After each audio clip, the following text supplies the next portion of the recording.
Presidente Tribunal Recurso Deolindo dos Santos relata serviço Tribunal Nian para Presidente da República José Ramos Horta. Terça-feira, semana Presidente Tribunal Recurso Deolindo dos Santos halau sormoto para Presidente da República e a Palácio Presidencial dele. E encontro Deolindo apresenta serviço nebemak durante o Tribunal Recurso halau ona no lao hela inclui desafio no problema saída mak Tribunal Recurso enfrenta no ensamak buka solução para problema nebe iha.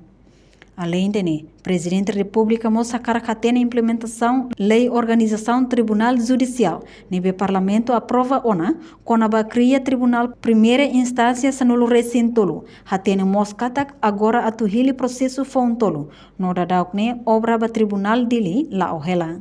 Reportagem Sabina Sansa, Televisão Timor-Post. Janela informação ba Emma Roto. Atau tem informação atual dia Gliu, que tá halua. Haneha botão subscribe, like, halo comentário, no faz botão ba media social Roto.